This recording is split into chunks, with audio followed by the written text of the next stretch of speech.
नमस्कार दोस्तों, hope on India पे आपका स्वागत है। दोस्तों, आजकल ये प्रॉब्लम बहुत ज़्यादा हो रही है। ओवर थिंकिंग की प्रॉब्लम बहुत ज़्यादा हो रही है आजकल। ओवर थिंकिंग में क्या होता है, एक के बाद एक टेंशन आती रहती है दिमाग में।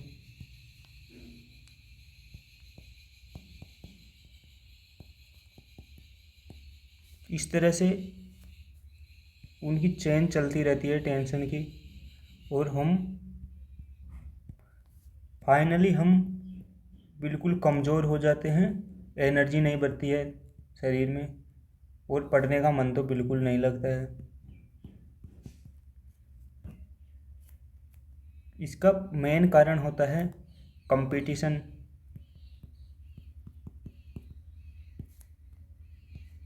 जो आजकल के बच्चे अपने पेरेंट्स के दबाव में आकर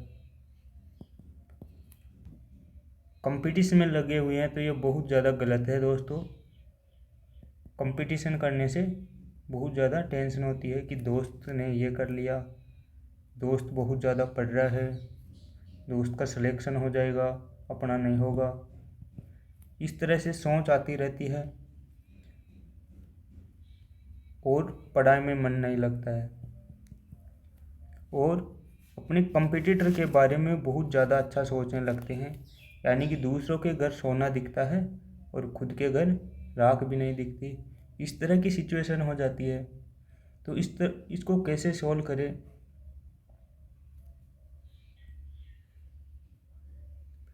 इस तरह की सोच दिमाग में आने से हमारा दिमाग बिल्कुल कमज़ोर हो जाता है,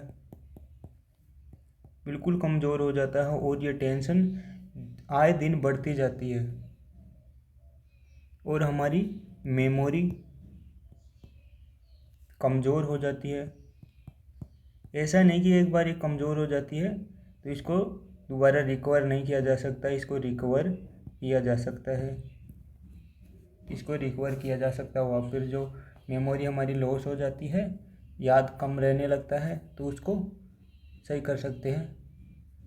लेकिन जो ये इस तरह की सोच आने से हमारे दिमाग का बैलेंस, फोकस बिल्कुल कम हो जाता है। हम डिस्ट्रैक्ट होने लगते हैं और क्या करते हैं, लास्ट में जाकर मोबाइल उठा लेते हैं और उसमें लगे रहते हैं। जब तक हम मोबाइल यूज करते हैं तब तक ये टेंशन चली जाती है, क्योंकि हम अपने आप को डिस्ट्रैक्ट कर लेते हैं।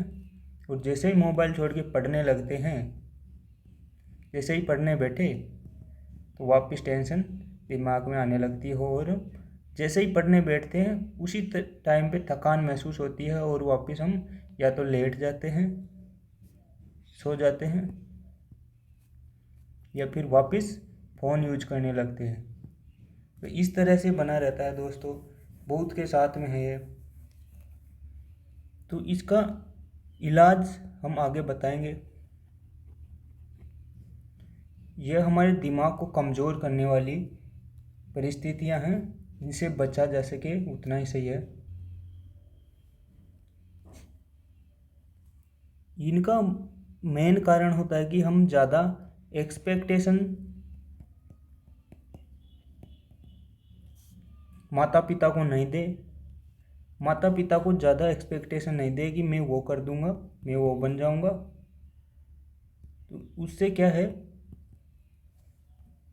जब माता पिता की एक्सपेक्टेशन बढ़ जाती है तो हम पर प्रेशर बढ़ जाता है एक तरह से कि हमको ये करना है। लेकिन हमको अगर ये एक्सपेक्टेशन उनको नहीं देंगे हम, और लगे रहेंगे, तो हम पर दबाव कम रहेगा। तो ज़्यादा एक्सपेक्टेशन उनको नहीं दे कि मैं ये कर लूँगा, वो कर लूँगा,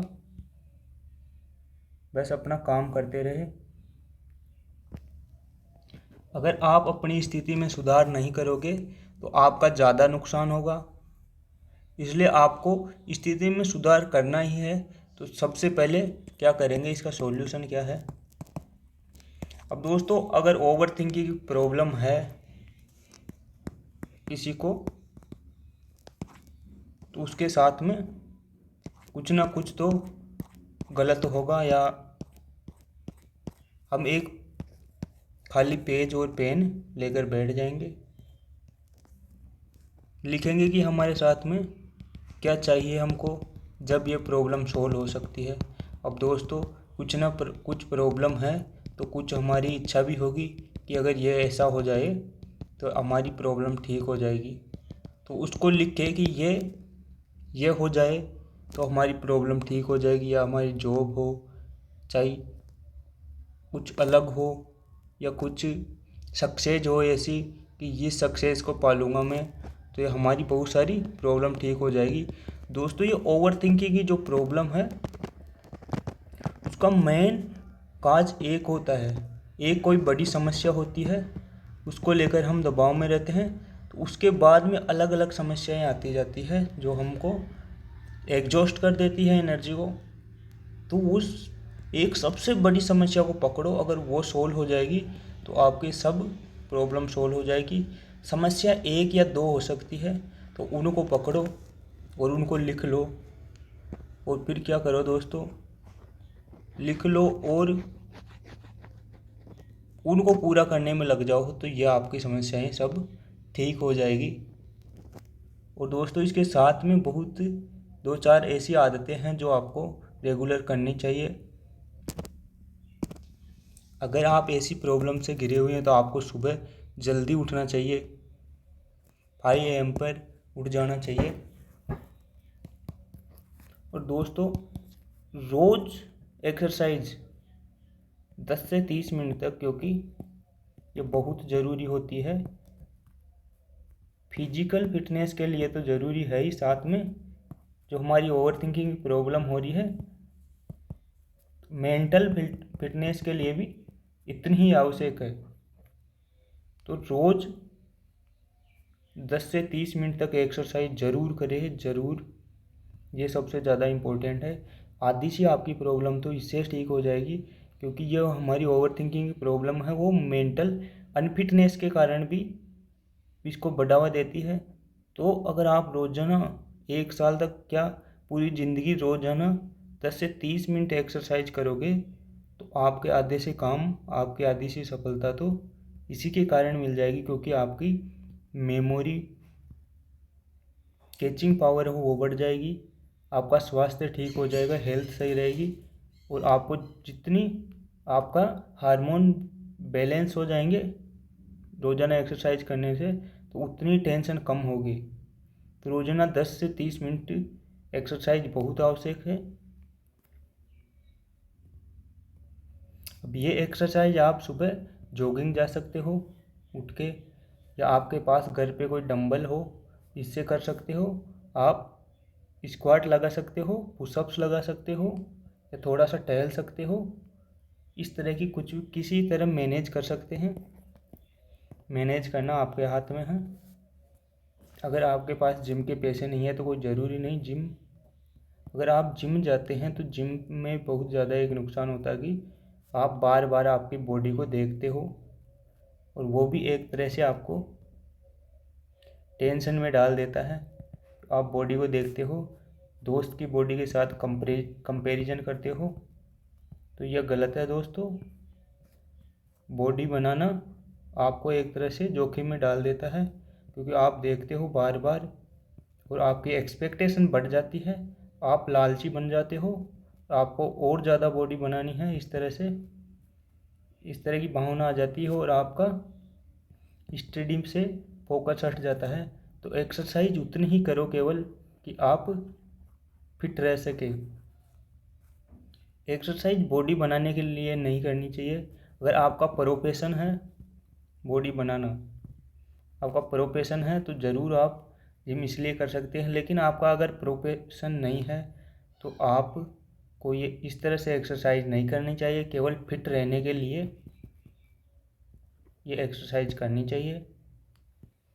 जिम कर सकते हो, रनिंग कर सकते हो, योगा कर सकते हो, लेकिन ये बहुत ज़्यादा ज़रूरी है 10 से 30 मिनट तक एक्सरसाइज रोजाना।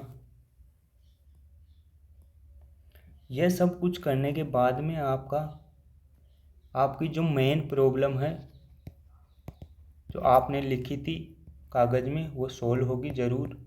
तो इसको एक दिन नहीं 2 दिन नहीं, 1 मंथ नहीं, 1 ईयर नहीं, बल्कि जब तक आपकी लाइफ हो, जब तक इसको निभाना है। इस तरह आप आगे बढ़ सकोगे, आपका अच्छी तरह पढ़ाई में मन लगेगा 100%,